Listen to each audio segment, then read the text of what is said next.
So the everlasting gobstopper pack, 7 a.m. and I can barely talk. General AI potential. And the tour itself is the onboarding crisis and the Oh, yeah. implementation of AI. Mm. So, in a sense, the analogy gets even bigger. The whole process is part of what we're going through.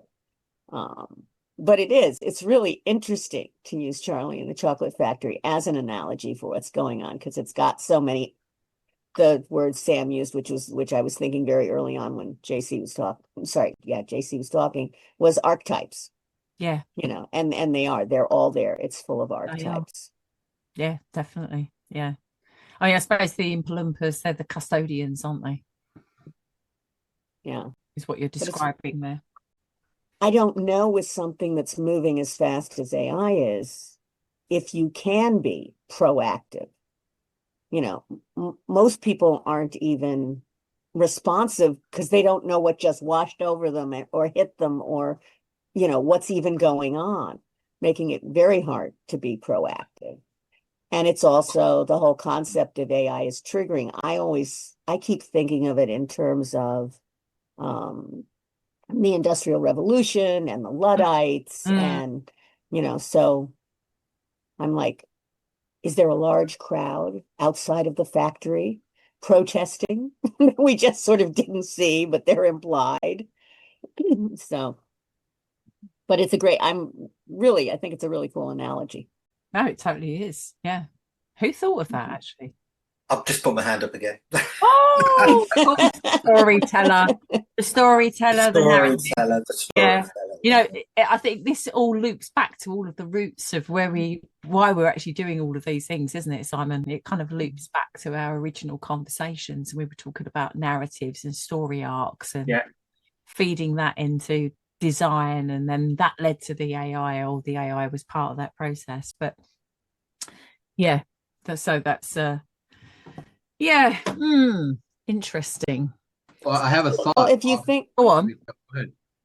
Go ahead, Debbie. You're saying? If you think about analogies and you consider the fact that AI is a creation of human beings. Yeah. And as far as I'm aware, all art, and particularly early creations by human beings, are invariably autobiographical.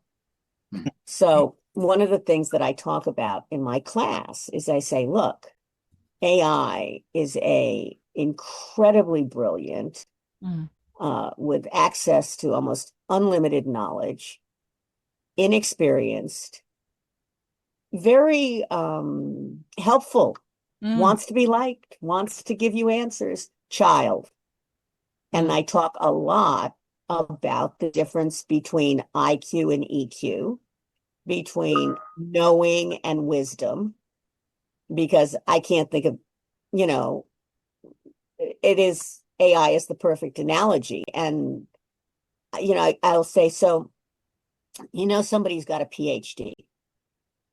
I'll bet you think your first reaction is, well, they're probably very wise. And just from my own personal background and being the daughter of somebody who was quite brilliant, so I got exposed to a lot of brilliant people, is native intelligence, quantity of knowledge, does not necessarily in any way reflect wisdom. No. And, I think about EQ, and this might buy into the Oompa Loompa side of it. But if you were thinking about what group of people scores incredibly high on EQ compared to IQ, who would you think of? Any group of people you could think of? I mean, it's not a trick, obvious answer or something. Maybe like a social worker, perhaps, possibly, or something, some sort of psychologically based, people-oriented career type, I would think. I suppose, Well, actually, I'd probably say the people that have faced the greater challenges are usually the people that have got the greater wisdom, more often than not, or the ones that have demonstrated the most resilience and overcoming challenges have the greater wisdom. So I'm not asking about wisdom right now. I'm often asking about EQ, emotional, intelligent. So how about Down syndrome kids? Oh, really? They're nothing but love. There's not a whole lot of native intelligence in there, but love. I mean, you talk to anybody who's ever had a Down syndrome child who's been exposed, right? And they're just sort of like, they're like God's angels on earth. Yeah. They're nothing but love. Yeah. They are like the opposite of PhDs and AI and focused experts. They are just the opposite end of the human spectrum. Well, who creates AI? Who is the author of the story? And we're talking about a whole lot of coders and visionary tech bros. Oh, you mean the people who are perfectly exhibit the inverse proportion between IQ and EQ? They're all knowledge. They're all smarts. They can't remember an anniversary or birthday. They don't relate to other human beings. They may be mildly autistic. Lots of them are introverts rather than Yeah. And these are the people who are creating this system. And I had a bunch of, sorry, 7 a.m. voice, a bunch of discussions with Alex was the entire industry blindsided by the amount that users were using AI for emotional supportive purposes. Yes. And she went, yeah, they had no idea. They're sitting there coding something that's smart, and people are out there going, I'm lonely. Yeah. And then triggering all those kid archetypes that are in, Charlie and the Chocolate Factory. And one of the things I teach people to do is to personalize and name ChatGPT. And it has the most personalization capabilities of any major AI. And your relationship with it when it's been named. And somebody went, well, this is terrible. This type of emotional dependency is a bad thing. And I'm like, excuse me, would you please look at human beings? The big guy on the block with his early Neanderthal spear named it Buddy. There's some very famous violinist in history. Everybody knew the name of his violin. Nobody called it his violin. They called it Maestro or whatever he called. I mean, I'm sorry, human beings relate to other human beings and things. So this relationship, and I'm trying to imagine how that fits into the Charlie and the Chocolate Factory analogy a little bit. Yeah, so that kind of fits a point I was going to make a minute ago. You were talking about the fast pace, right? Which speaks to what you're just talking about is not only how fast it's going, but what type of individual, what type of thing has been done with it right off the bat. Like we immediately went to like a humanistic, emotional level with it. Like, they created the optimal Excel spreadsheet, and they're using it to query, other human beings, and they're just trying to find out how to connect with other people or to have something to connect with. The Excel spreadsheets couldn't answer these questions that AI can answer, but it does the same thing. It's just you just plug in a database and then crunch the numbers, and that's all the AI is doing.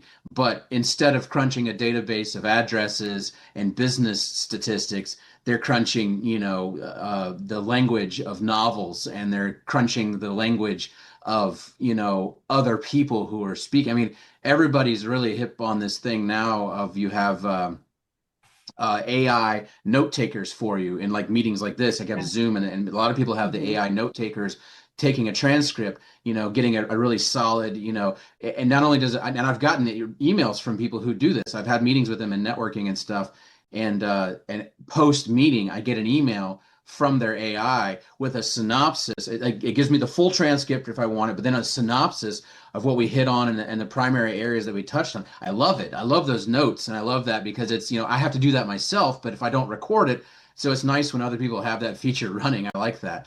But the one piece I wanted to hit on, though, I think it ties to what you're talking about the choices that people made, is that fast trip. When we think of the chocolate river, right, in the Charlie and a Chocolate Factory, that is the primary function of the factory, is to churn and to make the chocolate. Like, chocolate is the thing. There's all kinds of other stuff, but chocolate is the main source of, I would almost say chocolate is the power of the factory. It's, it's the only waterfall, based chocolate, being produced out there and all these other things. And the river runs right through the whole thing. And that's how they get from one place to another, is jumping on this boat and taking this ridiculously insane ride that doesn't feel like there's much control, right? Like, doesn't look like Wonka's controlling it. And the Oompa Loompas they've got oars, but nobody's really believing that they're actually controlling anything either. And the ride is so fast that it scares all the consumers on the boat riding it at the same time. Like, they're all scared. And if you think about that, the people getting on the AI, whatever format or mixture of formats for consumerism that they're using for AI, they're all super aware, thanks to society, the digital society we have today, and the social networking capabilities we have. We are much more aware of other people across the planet than we've ever been before. It used to be, before the days of the internet and whatnot, the only people we were truly aware of were in our immediate circle of influence, in a physical environment like our city or town that we were in. And even in the city or town, it was basically your neighborhood and the few locations in town that you went to frequent your social, whatever social thing you did, be it church or the pub or something, whatever it was. That was your circle of influence, and that was the only connection to humanity you really had, besides a few books you might read, some newspapers that brought information from other parts of the world. But it was just a super delay, right? Whereas now we have instant access to billions of human beings, and we are getting a little bit freaked out by the sheer quantity of human beings that fit into these archetypes that bother us. Because, as we speak, as we sit here and we talk about, oh yeah, the archetypes, and we say, oh, and Charlie, and he was the good one, essentially, is what we're saying in most of our dialogue. And every single one of us, whether we want to or not, like, yeah, like me, Charlie is me. I'm Charlie. I'm the good one. I'm normal. I'm typical. Like Sam was saying, like, I meter myself. I check myself. I have control over my ideas and thoughts, and I use that when I get onto the internet. Maybe I really like the Gobstoppers, or maybe I dip my hand in the chocolate, river a little bit. But, like, I'm not gloop. I didn't fall in because I'm a total glutton, and I'm not the crazy other ones like that. So we all associate with Charlie, thinking that that's who we are, even though all the other archetypes really are a subset of our entire psyche, because we all have bits and pieces, like, sure, Charlie was a little bit naughty, but some of us are a bit more naughty than Charlie was, but we're not as bad maybe as the rest of them, but we definitely have aspects. And so, trying to tie it all back together to where my point was, is you've got this river, it's really fast and it's really scary, right? It's scary for everybody involved except for Wong, who seems to know what's going on. He seems to be the only one unafraid of the river, but he's also not exactly controlling